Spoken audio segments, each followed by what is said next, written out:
Bonjour à tous. Je ne sais plus si je vous l'ai déjà dit, mais je suis champenoise, ce qui veut dire que je viens de la région de Champagne, située au nord-est de la France. Si vous ne connaissez pas la région elle-même, vous connaissez certainement son plus fameux produit, le champagne. Le champagne est un vin effervescent français, protégé par une appellation d'origine contrôlée. La délimitation géographique, les cépages, c'est-à-dire les types de raisins, et les rendements sont les principales spécificités de l'appellation. C'est-à-dire que pour avoir l'appellation Champagne, nous devons respecter certaines règles en termes de zone géographique, de type de raisin utilisé et de volume que l'on peut produire. Dès le Moyen Âge, notre province a d'abord commencé par produire des vins tranquilles, c'est-à-dire non effervescents. La renommée de ces vins commence à dépasser leur région d'origine, la Champagne, déjà au XVIe siècle, par l'entremise d'un ambassadeur de renom, j'ai nommé le fameux roi Henri IV. Puis, au XVIIe siècle, grâce au talent du moine Dom Pérignon, un moine qui vivait à l'abbaye d'Auvillers, je ne sais pas si vous en avez entendu parler, c'est un charmant petit village. Donc le moine Dom Pérignon, qui nous venait d'Auvillers, eh bien c'est lui qui a inventé les fines bulles. Et le succès de l'appellation a progressivement augmenté en passant de 8 millions de bouteilles expédiées en 1850. Donc en 1850, on a 8 millions de bouteilles expédiées. Et ceci est passé en 2011 à 320 millions de bouteilles. Le marché ayant atteint 4 milliards d'euros. Près de la moitié de ce chiffre d'affaires est réalisé à l'export, c'est-à-dire que l'on exporte beaucoup de champagne à l'étranger.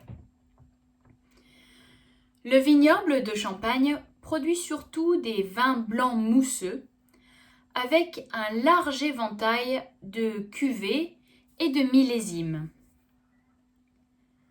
Fleuron de l'art de vivre à la française, le Champagne est l'un des rares vignobles de l'Hexagone à afficher une santé insolente avec une production volontairement limitée à 300 millions de bouteilles, alors que la demande mondiale est supérieure de 3,5 millions de bouteilles, c'est-à-dire que la demande est supérieure à l'offre. Mais au fait, est-ce que vous savez comment est produit le champagne ? Laissez-moi vous expliquer. Tout d'abord, comme pour un vin classique, on doit vendanger la vigne. Il nous faut toutefois être très pointilleux sur la sélection des raisins. Toutes les baies, tous les raisins abîmés ou pourris sont éliminés. Ensuite, on procède à un très rapide pressurage, de manière à garder un jus très clair. Pour ce faire, on presse généralement 4000 kg de raisin en une fois. Donc on met 4000 kg de raisin et c'est une machine, je ne sais pas si vous avez déjà vu un centre de pressurage, eh bien c'est une machine qui va venir écraser le raisin. On procédera ensuite à ce qu'on appelle le soutirage. L'idée, c'est de séparer le vin de son dépôt. Le dépôt, par décantation, tombe au fond de la cuve et on retire le dépôt pour garder le jus. Et c'est ici qu'apparaît l'opération la plus délicate, celle de l'assemblage. Chaque maison de champagne possède son propre style. Et c'est là tout l'art de la personne que l'on appelle le chef de cave. Son but, c'est de savoir assembler différents vins pour obtenir le champagne, le style d'une maison en particulier. Une fois l'assemblage réalisé, on met le vin qui en résulte, la cuvée, en bouteille. Ceci a généralement lieu au printemps, au moment de la montée de la sève. On ajoute un peu de liqueur, c'est ce qu'on appelle la prise de mousse.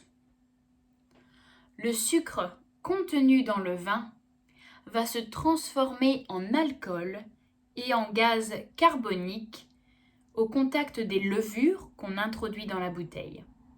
Ce gaz va rester emprisonné dans la bouteille.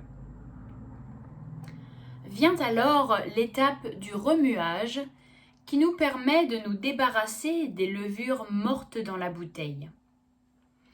Pour cela, on range les bouteilles sur un pupitre et on les incline goulot vers le bas. Et chaque jour, pendant 3 mois, on tourne la bouteille d'un quart de tour, jusqu'à ce que la bouteille se retrouve complètement à l'horizontale. Ensuite, la bouteille restera un certain temps, parfois plusieurs années si c'est un millésime, jusqu'à ce que le vin finisse sa maturation. Enfin, c'est la phase du dosage. Pour remplacer le vide laissé par le dépôt qu'on a retiré, les levures mortes, on ajoute une certaine quantité de sucre que l'on appelle liqueur. Et voilà, vous en savez déjà beaucoup sur l'élaboration du champagne. Enfin presque, parce que je ne vous ai pas tout dit au sujet des champagnes rosés, des champagnes millésimés, des grands crus, des premiers crus. Cependant, je vais garder ces sujets pour un prochain discours, car j'ai bien peur de vous donner le tournis. Je vous remercie.